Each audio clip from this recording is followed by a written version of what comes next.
551 Dewa Bangsa. Dia berunding dengan para musisi sebentar sebelum dia duduk di kursi di garis depan dan mengangkat mikrofon ke dekat mulutnya. Terjadi kegemparan di bawah panggung begitu wajah tampannya terekspos di atas panggung. Gu Xingzi, ya ampun, apa yang superstar Gu lakukan di sini? Aku senang sekali. Ini pertama kalinya aku melihatnya langsung. Dia tampan sekali. Di atas panggung, sang superstar tiba-tiba mendongak. Matanya menembus kerumunan, menatap seseorang yang duduk di bilik VIP. Bibirnya menyunggingkan senyum kecil, sementara tatapan penuh kasih sayang menyelimuti matanya. Ya Tuhan, lihat, semuanya. Gu Xingzi menatapku. Ye Minglan tersentak saat melihatnya menatap ke arah mereka. Seruannya penuh kebanggaan dan kepuasan. Tak lama kemudian, beberapa dari mereka mulai bersuara. Benar, Superstar Gu sedang melihat Suster Minglan. Apa Superstar Gu menyukai Suster Minglan? Lihat matanya, astaga, matanya begitu lembut. Aku akan meleleh kalau dia menatapku seperti itu. Di tengah hiruk-pikuk itu, Yun Cixi menatap sang superstar di atas panggung dan seolah merasakan tatapannya juga tertuju padanya. Tatapannya yang dalam dan penuh kasih menatap ke arah Yun Cixi dari seberang ruangan. Merasa bingung, dia menggigit bibirnya dan melihat ke bawah. Pria itu, yang masih tersenyum, melihat reaksinya dan menjentikkan jarinya. Drum langsung mulai dimainkan, diikuti oleh gitar dengan tempo ringan. Kamu tersenyum meskipun kamu marah. Para penonton menjadi tenang saat dia memulai nada pertamanya. Suaranya yang malas dan magnetis menggelegar tajam dan jernih melalui mikrofon. Suaranya yang indah dan merdu sungguh menyentuh dan emosional. Ia menulis lirik, menggubah musik, dan bahkan bersikeras mengaransemen musiknya. Kini, lagu ini direkam dalam album EP-nya. EP ini belum dirilis. Oleh karena itu, penonton belum pernah mendengar lagu ini sebelumnya. Berkat penampilan panggungnya yang memukau dan langsung menarik perhatian, kebisingan langsung mereda saat semua orang menjulurkan leher untuk mendengarkannya dengan saksama. Di tengah keramaian yang sibuk, saat langit berubah gelap, saya tidak keberatan. Tanganku menggenggam tanganmu. Saat langit mulai terang, aku melihat pemandangan di luar jendela. Senyummu tertulis di buku harianku. Berkali-kali. Saya belajar dengan penuh perhatian. Karena kamu. Dunia ini begitu indah.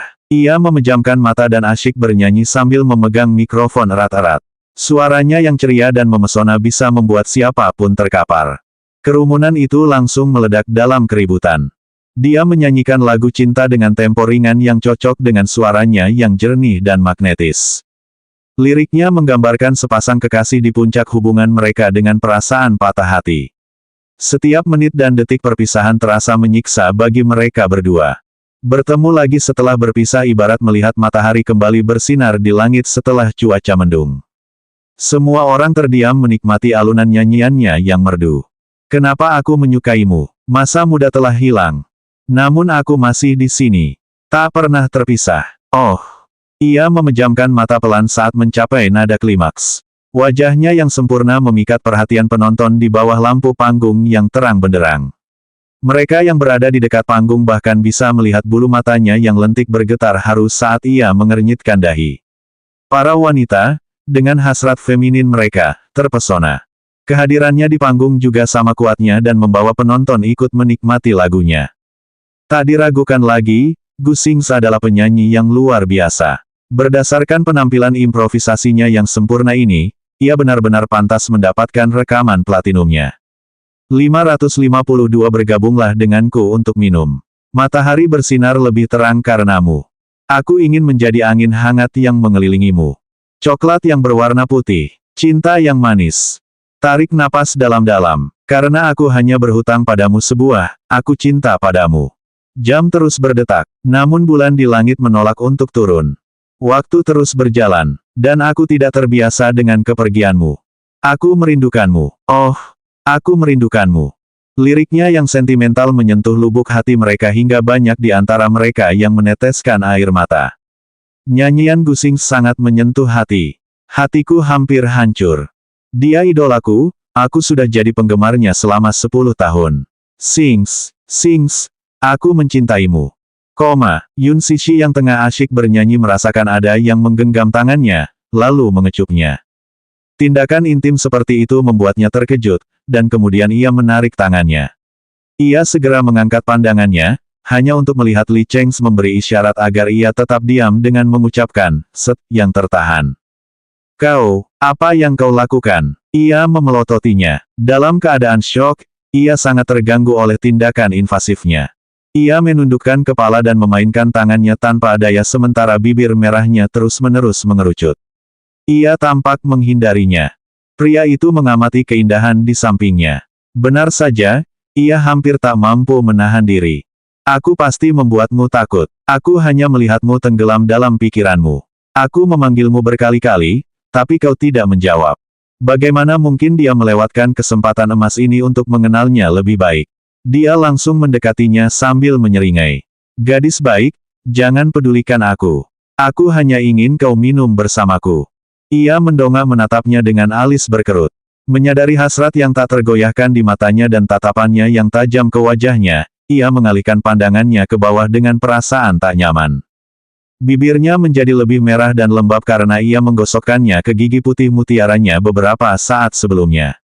Melihatnya tampak lebih menggoda dengan cara terlarang, ia hampir terhanyut dalam lamunan. Dia menggigit giginya diam-diam. Wanita itu memang cantik, tapi saat ini dia milik Gu Xingzi, terlalu sulit untuk mendekatinya. Kalau dia orang lain, dia pasti akan berusaha sekuat tenaga untuk menangkapnya dan melindunginya dari orang lain yang mengincarnya.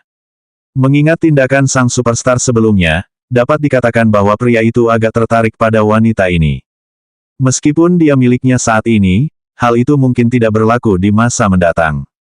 Sepertinya ia hanya menarik perhatiannya sesaat.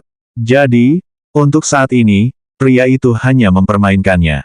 Begitu ia bosan, ia pasti akan membuangnya, bukan? Karena sang superstar cepat atau lambat akan menyingkirkannya, mengapa ia tidak meninggalkan kesan yang baik tentang dirinya padanya? Nanti, ia akan merebutnya dari genggaman pria itu dan membiarkannya menjadi miliknya sepenuhnya. Untuk saat ini, ia hanya bisa menoleransi dan menenangkan diri dengan menatapnya. Meskipun ia sudah memikirkannya, ia tidak akan terlalu berani, lagi pula, ia tidak mau menyinggung pria itu hanya karena seorang wanita. Namun, ia sama sekali tidak menyadari niat pria itu. Ia merasa kelembutan pria itu padanya tidak bermaksud jahat, sehingga kesannya terhadapnya jauh lebih baik. Ia hanya berpikir bahwa pria itu tidak seburuk yang terlihat saat pertama kali mereka bertemu. Sebaliknya, pria itu justru bersikap ramah padanya. Dia menyeringai mendengarnya, memperlihatkan dua lesung pipitnya yang menggemaskan. "Aku tidak minum." Senyum itu bagaikan bunga lili murni yang membuatnya terlena. Hatinya kembali tergila-gila padanya. Semua orang menyadari kesempatan langka untuk mendekatinya. Karena Gu Xingzi tidak ada, mereka semua siap untuk menyerangnya. Li Cheng memutar kepalanya dan melotot tajam ke arah mereka. Sikapnya tegas. Dia sudah menyukai gadis ini dan sudah mengambil langkah pertama, yang lain seharusnya tidak terpikir untuk mendekatinya. 553 Berapa lama Anda harus tidur semalam? Yang lain hanya bisa menghela napas menyesal atas intimidasi Li Cheng. Karena keluarga Li dianggap cukup berpengaruh, mereka agak menghormati pria ini. Tentu saja, mereka harus mundur dari kompetisi demi menjaga hubungan baik dengannya. Kembali memperhatikan Yun Cixi, ia menyadari bahwa Yun Cixi sama sekali tidak bergerak. Ia pun menyajikan segelas anggur merah sambil tersenyum ramah. "Kenapa kamu tidak minum-minum kalau ke bar?" Sambil menatap gelas berisi anggur, ia menggelengkan kepalanya dengan enggan. "Aku benar-benar tidak bisa minum." Kesampingkan segelas anggur ini, seteguk alkohol pun tidak baik untuknya. Toleransinya terhadap alkohol sangat rendah, sebelumnya dia diajari dengan cara yang sulit tentang hal ini. Dulu saat pesta tahunan Huan Yu, dia tanpa sengaja meneguk beberapa teguk anggur merah dan kemudian pingsan. Berpura-pura kecewa, dia mendesah. "Cixi, apa kau tidak mau memberiku muka?" Dia menegaskan pendiriannya dan dengan sopan menolak tawarannya. Pria itu sayangnya tidak menyadari rendahnya toleransi wanita itu terhadap alkohol, sebaliknya, dia mengira bahwa wanita itu sengaja tidak menunjukkan rasa hormat kepadanya di depan banyak orang lain. Semua orang tertawa terbahak-bahak. "Ini pertama kalinya aku melihat Cheng ditolak perempuan. Dia jelas-jelas tidak mau menunjukkan muka padamu." Murka karena provokasi mereka, ia mencengkeram bahunya dan menariknya paksa ke dalam pelukannya agar tak melawan. Ia menyodorkan gelas anggur ke bibir wanita itu dan berkata, "Minumlah, atau kau akan membuatku kesulitan. Aku benar-benar tidak bisa minum." Sekali lagi, dia bersikeras pada pendiriannya. Pria ini jelas-jelas mencoba memaksanya minum. Rasa jijik yang amat sangat terpancar di wajahnya. Dengan susah payah ia meronta melepaskan diri dari genggaman pria itu, dan gelas itu pun jatuh ke tanah dan pecah berkeping-keping. Dalam sekejap, seluruh tempat itu menjadi sunyi. Semua orang saling bertukar pandang dengan bingung. Menyaksikan reaksi kerasnya, ia pun mengamuk karena malu. "Perlukah kau bereaksi sebesar itu?" Merasa sedikit tidak senang padanya, dia mengatupkan bibirnya erat-erat, dia agak enggan memperhatikannya sekarang. Penentangannya semakin membuatnya gelisah. Saat dia melihat alisnya berkerut menyedihkan dan wajahnya menampakkan tanda-tanda kebencian, dia menjadi sedikit jengkel. Wanita ini jelas tidak tertarik padanya. Dia menyentuhnya sekilas, namun dia segera menghindarinya bagaikan menghindari wabah, seolah-olah sentuhannya adalah racun baginya. Kenapa pria lain boleh menyentuhnya? Kenapa dia tidak melawan dengan keras ketika Gusings melingkarkan tangannya di bahunya? Kenapa dia tidak diizinkan minum bersamanya? Semua orang kembali tertawa terbahak-bahak melihat pemandangan ini. Karena ketidakhadiran Gusings, kata-kata mereka menjadi tidak bermoral. Jadi Gusings mengincar wanita ini. Sebagai pasangan wanita Gusings, dia tidak boleh disentuh. Cengs, siapa cepat dia dapat. Lagi pula, dia sepertinya tidak menyukai kasih sayangmu. Yun Sishi dengan malu-malu mengamati wajah-wajah mereka yang bejat dan penuh dosa, dan hatinya sedikit bergetar karena jijik. Saat sang bintang masih ada, mereka memperlakukannya dengan sopan. Ketika dia pergi beberapa lama, mereka mulai berbicara tidak sopan, apakah ini wajah mereka yang sebenarnya? Ekspresinya mengeras dan dia mencoba menjelaskan dirinya. "Sings dan aku hanya berteman. Namamu Yun Sishi, kan?" Li Chengs mencengkeram lengannya dengan tatapan mengancam dan mengerikan. "Berapa harga untuk tidur denganmu semalam? Aku ingin hargaku dinyatakan dengan jelas. Ini cuma uang, aku bisa memberimu jumlah yang kau mau. Sebutkan hargamu." Ia terkejut mendengar permintaannya yang berani dan keterlaluan. Dengan mata terbelalak, ia menatapnya tak percaya. 554 apakah aku belum memberimu cukup wajah? Ada apa dengan tatapan itu? Dia menyeringai. "Tidakkah kau lihat aku ingin tidur denganmu malam ini? Akan membosankan jika kau terus bersikap polos. Apa yang kau inginkan? Status. Kau mengincar sumber dayamu Yaze dan Gusings, jadi kau berhubungan dengan mereka. Jika kau mengikutiku, aku akan menghubungkanmu dengan sebuah produksi dan membantu meningkatkan statusmu. Bagaimana menurutmu?" Tersakiti oleh ejekan dan kata-kata yang merendahkan martabatnya, wajahnya langsung berubah mengerikan. Dia mengamati sekelilingnya dan menyadari bahwa wajah semua orang berangsur-angsur berubah mengerikan saat mereka membungkus diri mereka dengan asap. Sisi manusia yang paling cabul tergambar jelas di depan matanya. Wow, baru pertama kali ini aku melihat Cengs kehilangan kesabaran, dan ternyata itu karena perempuan. Seseorang mencibirnya dengan nada mengejek. Seorang wanita di samping pria itu memeluknya erat-erat dan berbisik lembut, "Tuan Li, hari ini ulang tahun Minglan. Jarang sekali kita berkumpul, jangan marah gara-gara perempuan." Ia dengan lembut menyerahkan segelas anggur dan menatap Yun Sishi dengan tatapan ambigu sebelum melontarkan beberapa komentar sugestif. Beberapa perempuan memang terlahir rendah dan jahat.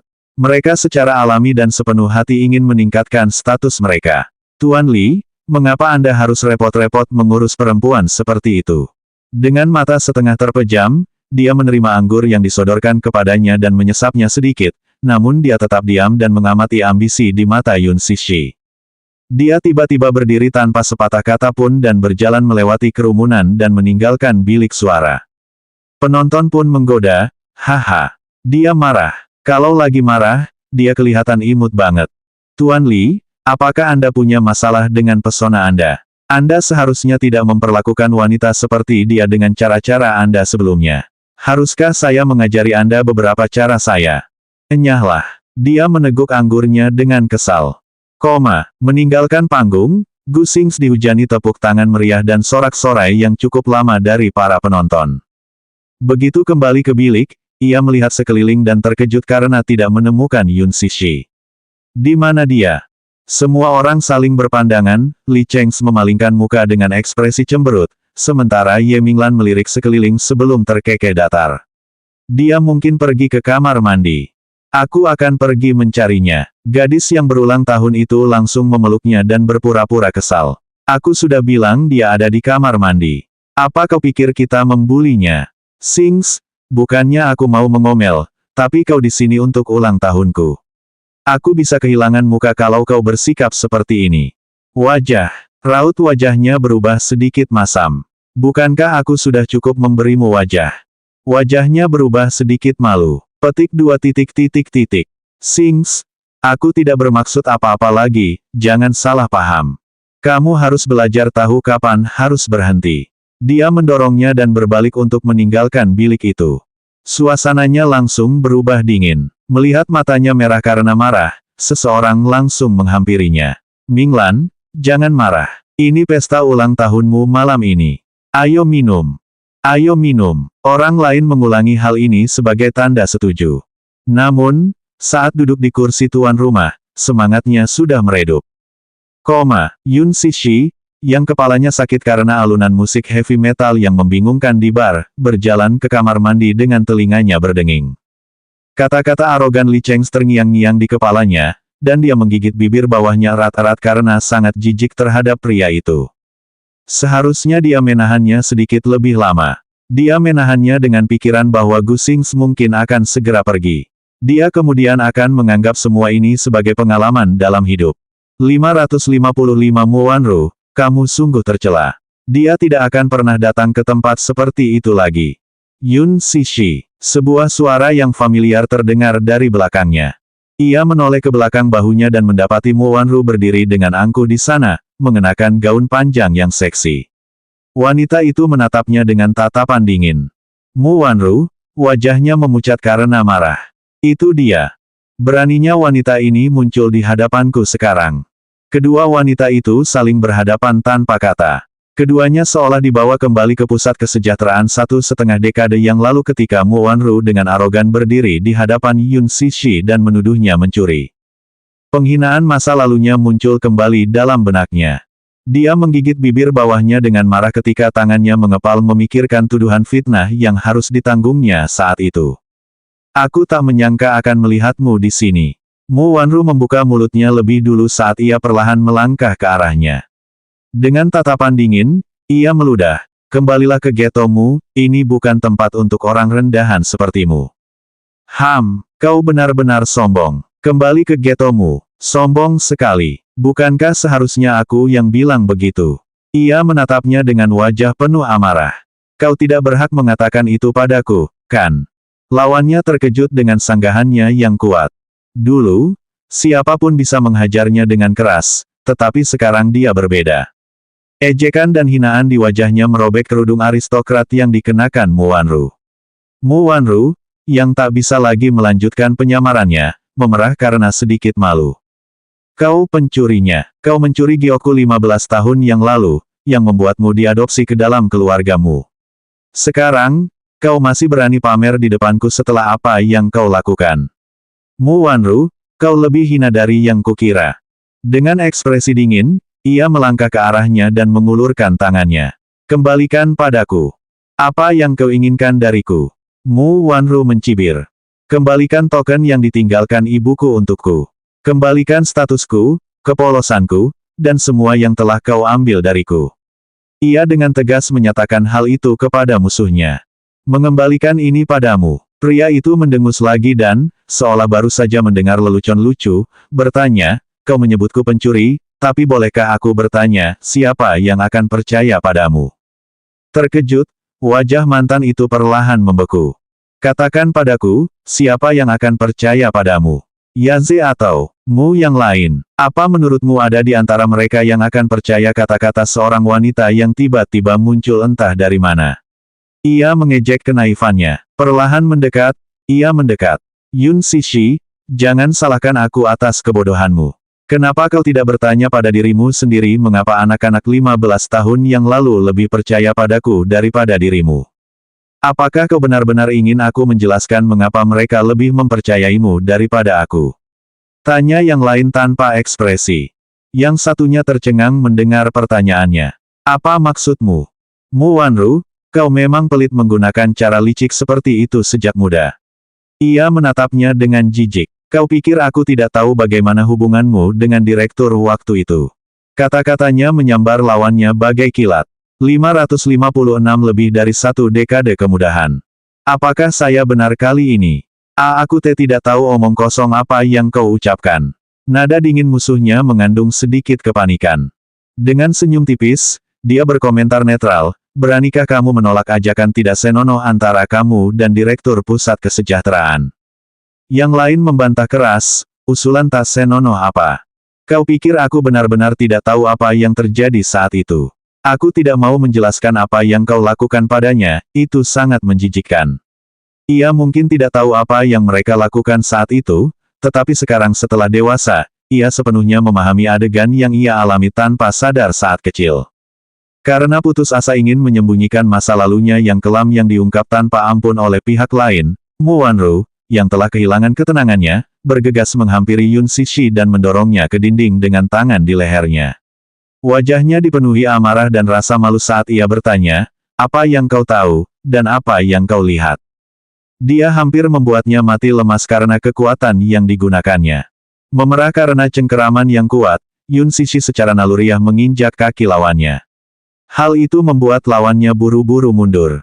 Batuk, batuk, batuk. Dia menghentikan batuknya dan mengangkat kepalanya menatap Mu Wanru dengan mata merahnya. Apakah kau mencoba membunuhku, seperti 15 tahun yang lalu, karena aku tahu terlalu banyak? Kata bunuh, terucap dari mulutnya tanpa disadari, namun hal itu menimbulkan reaksi keras dari musuhnya, dan si musuh dengan malu-malu mengangkat kepalanya. Matanya melotot tajam ke arah Yun Sishi. Apakah dia sudah mengetahuinya? Berarti dia tahu akulah yang menyuruh para pembunuh itu mengejarnya di taman hiburan hari itu. Untuk sesaat, dia bingung dengan apa yang dipikirkan orang lain. Yun Sishi tidak tahu apa yang dikhawatirkannya, dan hanya terus berbicara.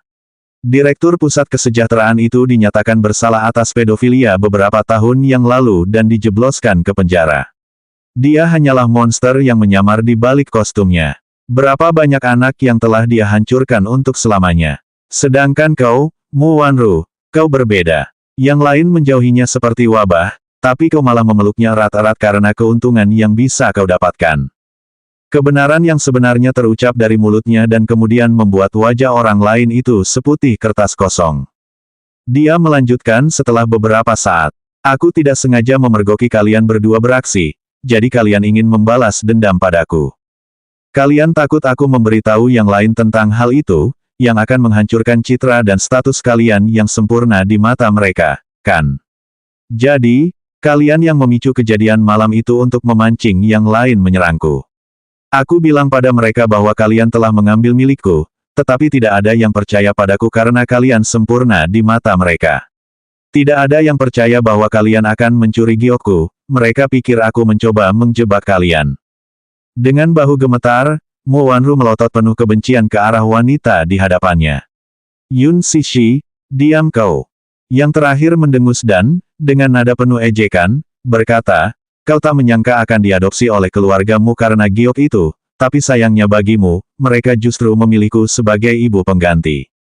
Orang yang kau curi giok itu 1,5 dekade lalu akhirnya menjadi ibu pengganti sewaan mereka. Itu di luar dugaanmu, kan? Kau sudah mencoba segala cara untuk menutupi semua itu, tapi, Mu Wanru, apa kau lupa?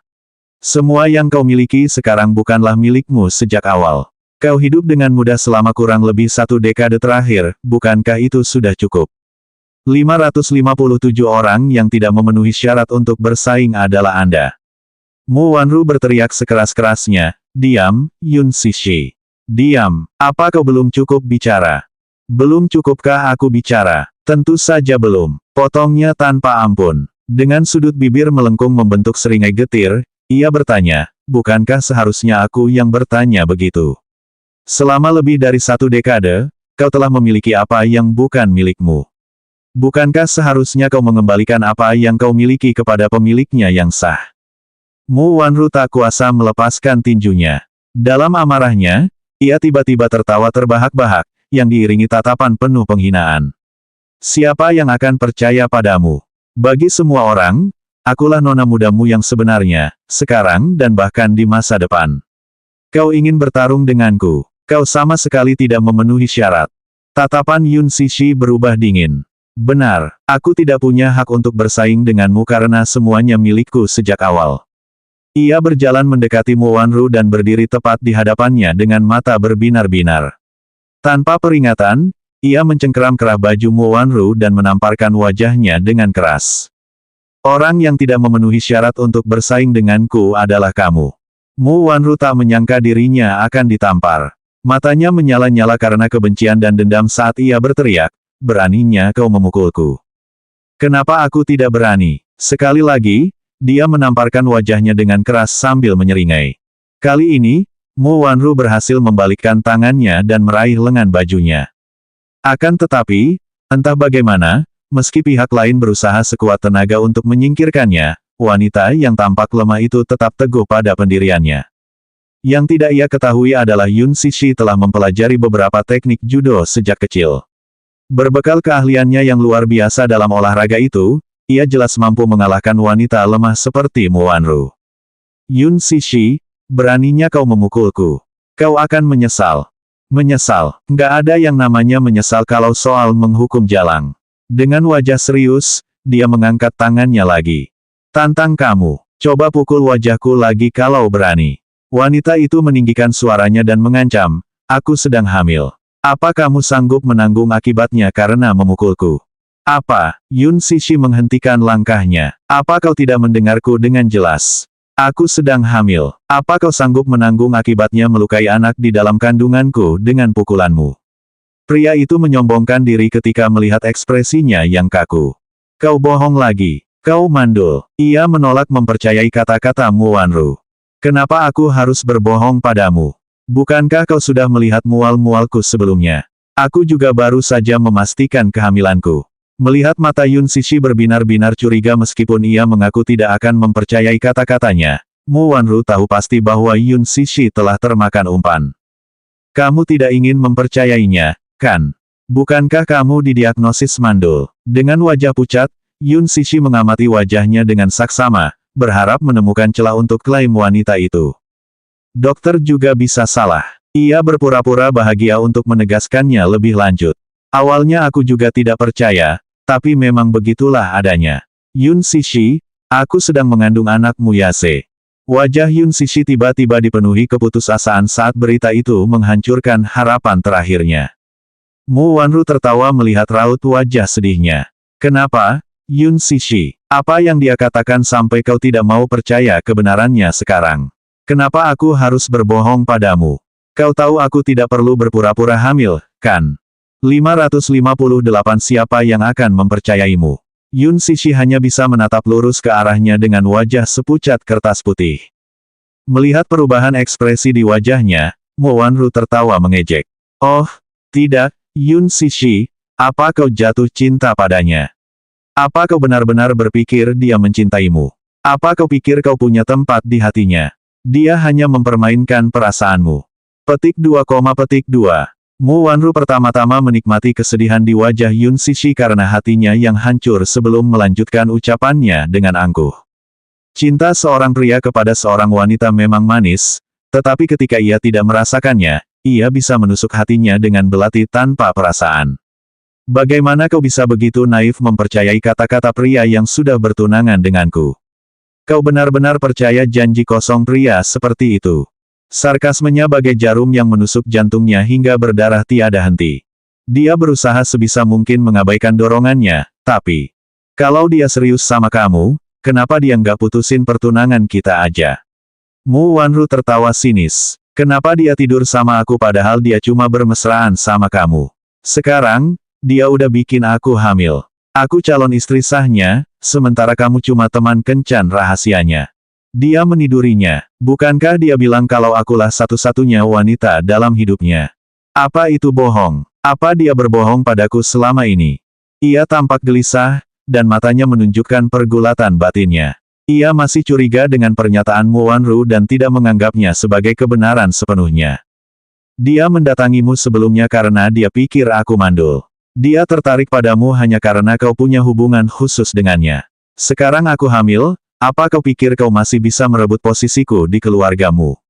Apa kau mencoba memanfaatkannya? Bermimpilah. Apa yang kau miliki hari ini adalah milikku sejak awal. Kaulah yang telah mengambil apa yang seharusnya menjadi milikku. Serunya, matanya yang merah tampak tak bernyawa. Entah itu milikmu atau milikku, apakah itu penting sekarang? Yang terpenting sekarang adalah tidak ada yang akan mempercayai kata-katamu.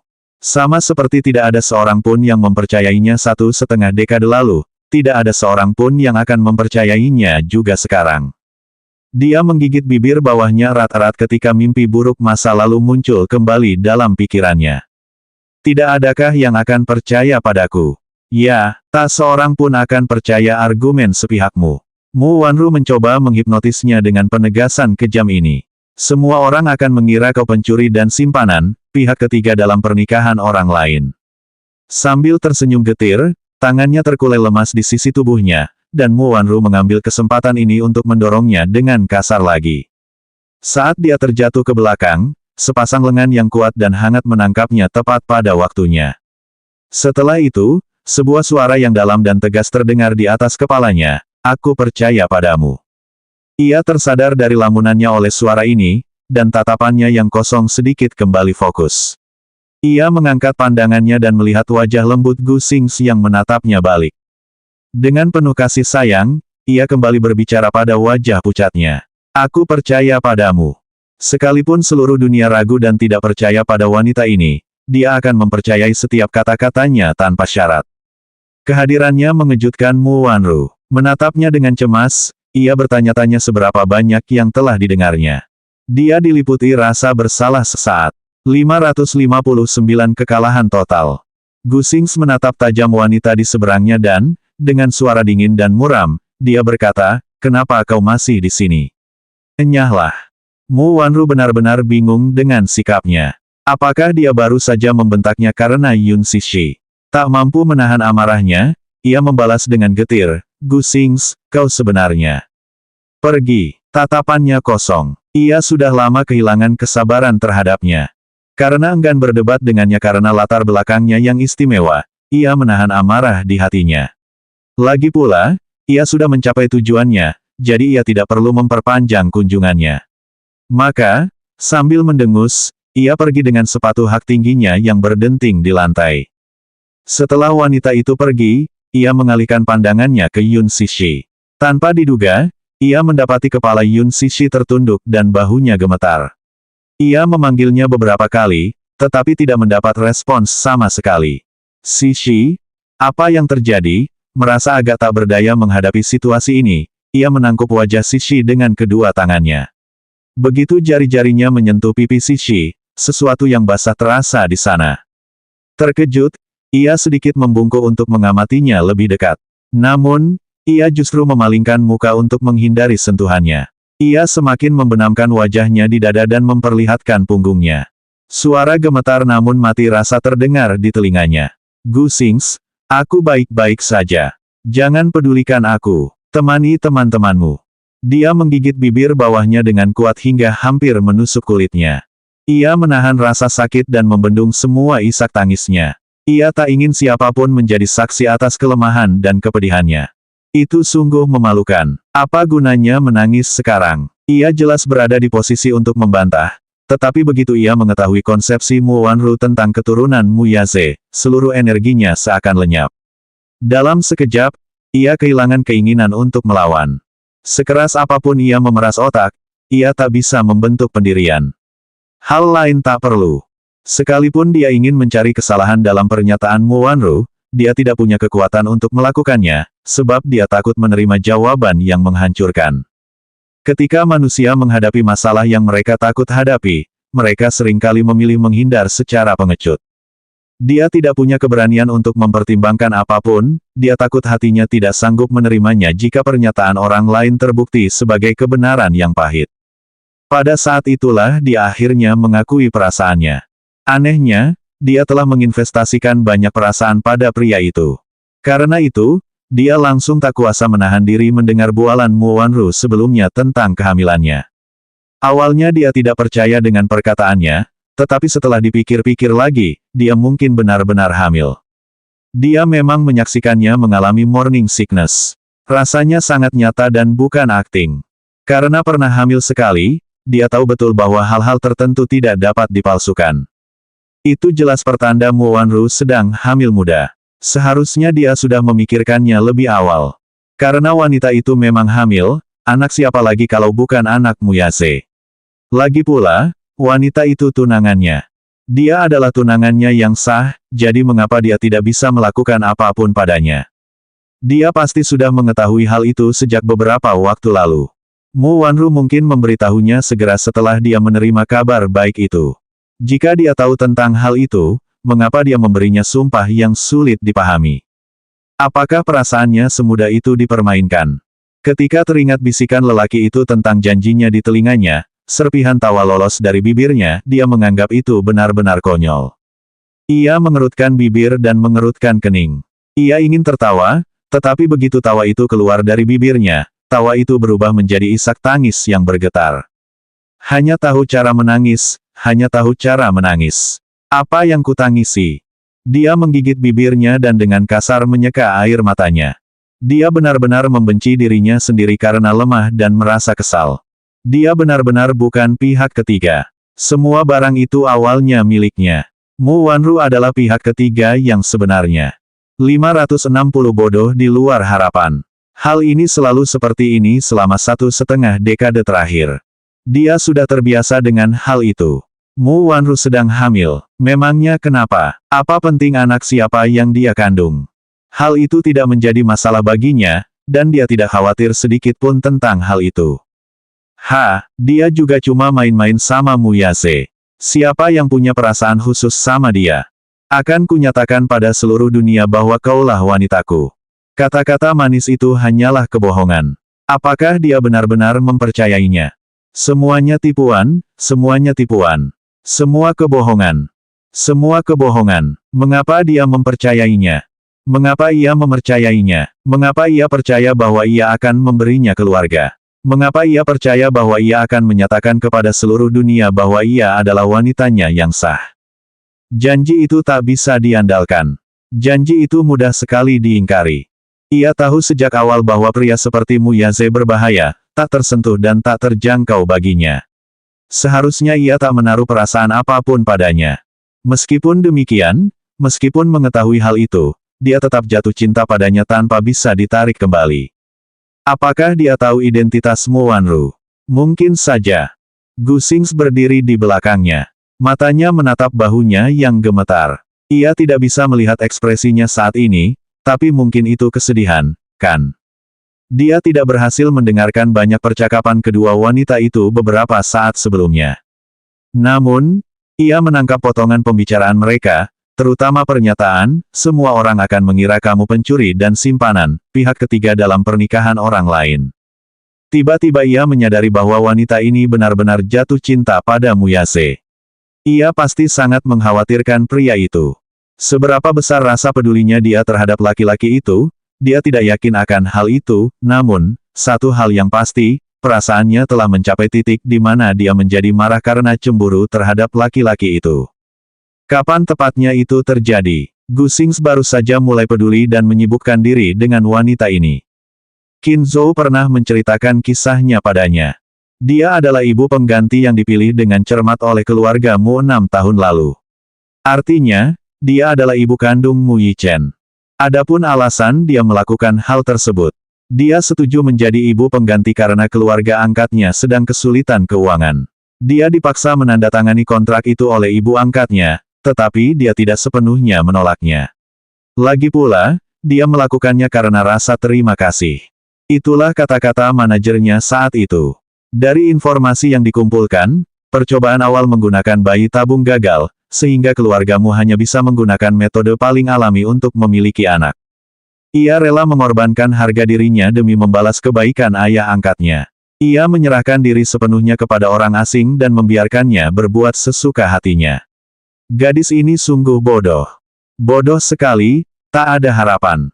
Namun, Dia tidak menyangka wanita itu begitu mencintai Muyase. Sambil mengerutkan kening, ia mengulurkan tangannya ke bahu wanita itu dan memutarnya dengan paksa. Ia memaksa diri untuk tidak menatap langsung ke arah wanita itu yang menyedihkan. Menempatkan tangannya di tengkuk wanita itu sedikit lebih erat, ia berhasil menempelkan dahi wanita itu ke bahunya. Dia mengalihkan pandangannya dari ekspresi wajahnya yang mati rasa dan berkata sederhana, "Jadilah anak baik, aku tidak melihatmu." Tubuhnya menegang, hanya suara napasnya yang tersisa. "Jika kamu mau, menangislah." Suaranya selembut bulu. Napasnya yang ringan mengipasi dahinya dengan lembut dan hangat. "Menangis bukan berarti kamu lemah. Kamu nggak perlu menahan diri sebanyak itu, kan?" Awalnya dia berusaha melawan dalam pelukannya, tetapi kekuatannya membuat perlawanannya sia-sia. Dia lalu membenamkan dirinya di dada pria itu sambil mengeluarkan rintihan yang hampir tak terdengar. Air matanya yang mendidih hampir membasahi pakaiannya. Karena itu, hatinya pun menjadi sangat sakit. Selanjutnya bab 561 mungkinkah itu bukan aku?